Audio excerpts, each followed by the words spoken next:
Settings correct.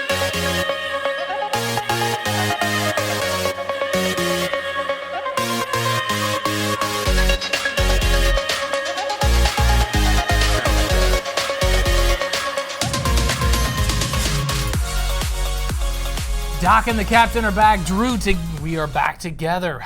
What is our topic for the day?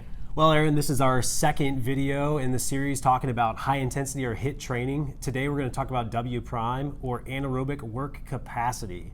Aaron? So anaerobic work capacity or W prime is, we want you to think about a battery, and the energy in a battery is kind of your W prime. Every time that you do a high intensity interval, you pull charge out of that battery.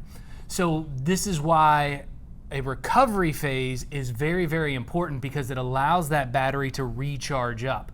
Most of the time though, for many athletes, we do not allow a low enough interval intensity to allow that battery to recharge. So Drew, what happens in that particular case? So if you are doing repeating high intensity exercises, so we'll give an example. We talked about running a 200 and you run that 200 at a very intense pace.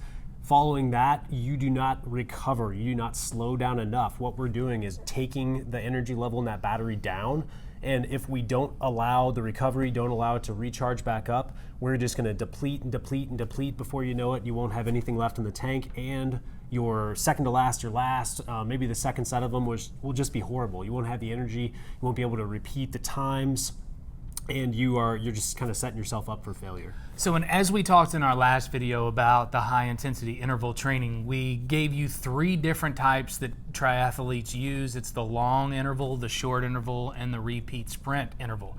So let's use that short interval sprint where it is 30 to 60 seconds. What you do is you go into that level 4, level 5 for that 30 to 60 seconds. You come down for that 30 to 60 second recovery, and you go at that 60% as we talked about or below. Mm-hmm. So in that particular case, you're at 105% of work capacity to 120% in the high intensity aspect, and then in the low intensity you come either 60% or low.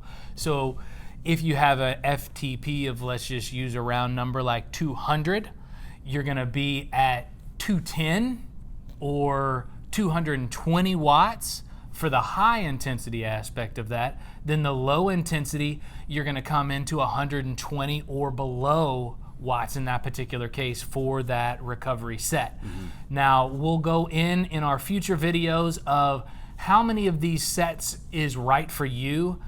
How do we break up different sets? So we will pull in that entire bout in our future videos, but again, we wanted to utilize this video as an explanation and an introduction to W prime or anaerobic work capacity. Drew, did we forget anything? No. I think we nailed it on the head there. The thing that most people do, just like Aaron said, is we're too intense during our recovery. We try to think that we're not doing enough in that aspect, but that aspect is just as important as the high intensity work. So we really wanted to kind of focus on that to really try to help build your training program and kind of teach you a little bit more of the science behind it. It's really when quality over quantity comes Absolutely. in. So you are going to be able to give a lot more quality if you allow that battery to recharge every time. So just if you are ready to try to start high intensity interval training, one thing I would say is quality. You want to be able to make it to the end. So if you pick 6 blocks, you want to make it to the end of that 6 blocks with as much energy as you had when you started. Yeah. So allowing that battery to recharge is going to be the most important piece of this particular training. So again, we are going to come back with more information on this high intensity interval training. And if you have questions, please do not hesitate to put them in the chat. Don't forget to subscribe. Share this video with all your friends because it's going to be quality information. As usual. Well, go out there and make some magic. Have a great day.